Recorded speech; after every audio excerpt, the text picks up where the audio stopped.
So she is a 东北人 and I am an 一八东北人。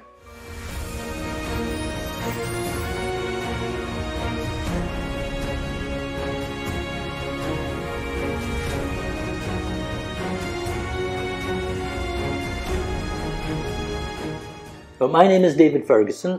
I come from Scotland. I am the Honorary Chief English Editor in Foreign Languages Press. I didn't know anything about China, but we came here because it was a land of opportunity. I came here to live and work in 2006 with my wife, who is Chinese. She is from Jilin, sure, Jilinshan. So she is a 东北人 and I am an 一八东北人。Our work in terms of China's political discourse, of which one of the main elements, of course, is President Xi's books themselves. Not only the governance of China books, but also books like Zhejiang, A Vision for Development, the Belt and Road Initiative. And I know that I try very hard to do a good job of making the message accessible to a Western audience. And I guess my sense of satisfaction comes from the fact that I know that I'm right at the sharp edge of that effort and that initiative. And I think one of the most important things that's happened in China in the last 10 years is by lifting people out of poverty and by showing them that they don't have to be poor, that there is a better life to be lived. So I travelled to Gansu and I travelled a lot around Gansu and I saw how the villages in Gansu and the rural areas in Gansu have been transformed over the last 10 years. A massive, massive change in terms of the physical environment, but also a very significant change in terms of the mindset of the people.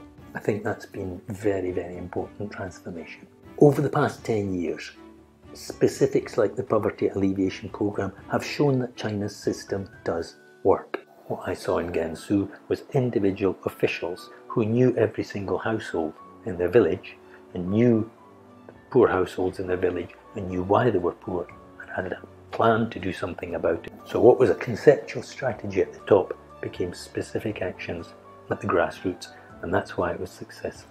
And one of the strengths of China's system, one of the reasons why China should have confidence in its system, is because China is very good at pooling resources and undertaking massive projects and making them successful. Chinese people are increasingly seeing progress and prospects of a better future, and they can see that their system actually works.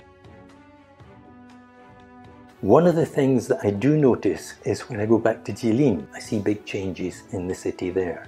They've completely got rid of all of the old, small, inefficient and dirty power stations, and they've replaced them with power from 2 modern, clean power stations. And that has completely transformed the air in Jilin. The air in Beijing is much, much cleaner now than when I first came to Beijing. It's got a beautiful blue sky. I went out to Xishan last week to watch the sunrise with my son, and I was astonished by how many stars you could see in the sky. I think they will be very focused too on the second centenary goal. That is an important strength of China's system, and it's an important reason for having confidence in China's system. Because if you look at any Western country, what are the leading politicians most concerned with? They're most concerned with tomorrow's media headlines. Maximum, they're looking forward a week. No Western country is looking forward 20, 30 years and trying to plan ahead and trying to see what the country is going to look like then and trying to plan the steps that need to be made to reach that goal. China's system allows and encourages people to look forward to the long term.